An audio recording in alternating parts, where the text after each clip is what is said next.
You know who's the real snob in this situation? Loki. Do you see? Do you see his little sweater? Because it's cold out. He's adorable with his little sweater. But everyone who sees him in his little sweater is like, look at that distinguished gentleman.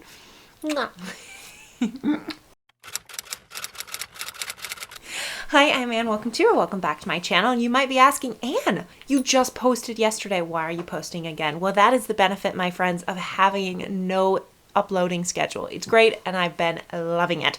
I can post whenever I want, whatever I want. I can post 20 times a week or 0 times a week if I want. I really doubt I will be posting 20 times a week. However, today is Tuesday, and I was like, you know what? I need to do a tag. So Tag Tuesday.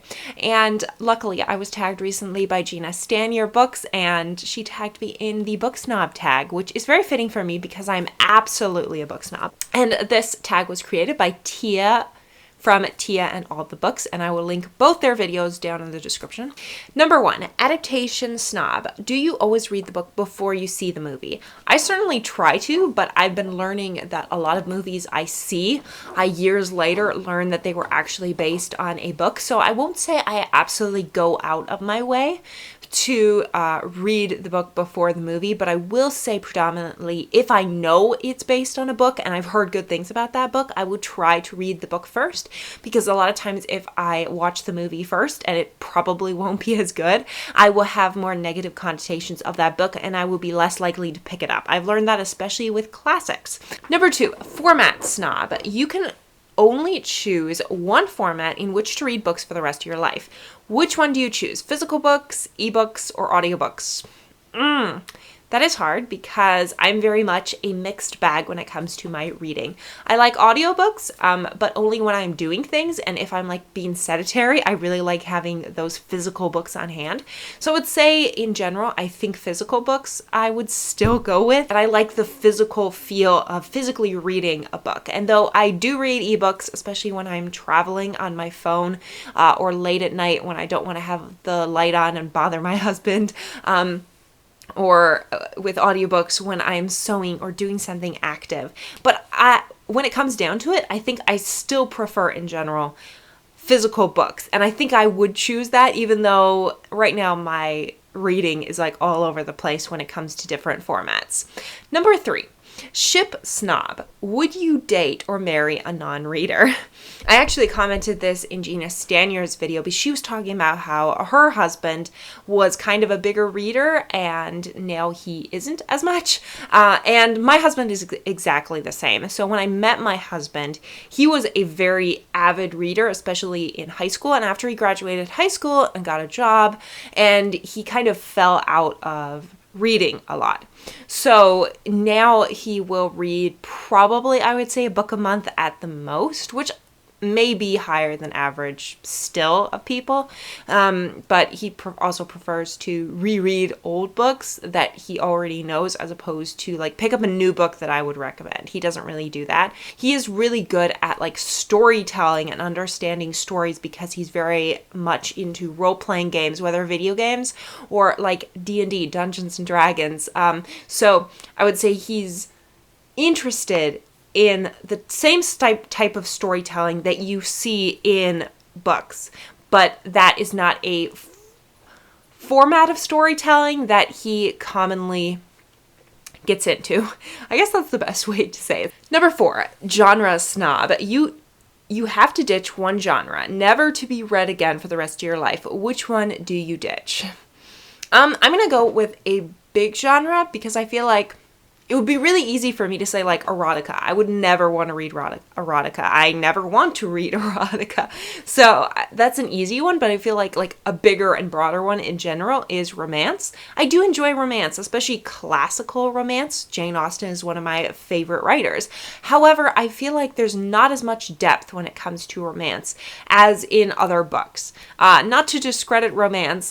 Like I said, I've read some great romance and I've enjoyed them, but if I were to eliminate one genre entirely from my reading, I think my reading wouldn't be inhibited or harmed by getting rid of romance. I would miss out some enjoyment maybe, but not necessarily like that much deep love of books, if that makes sense. Number 5, Uber genre snob. You can only choose to read from one genre for the rest of your life. Which genre do you choose?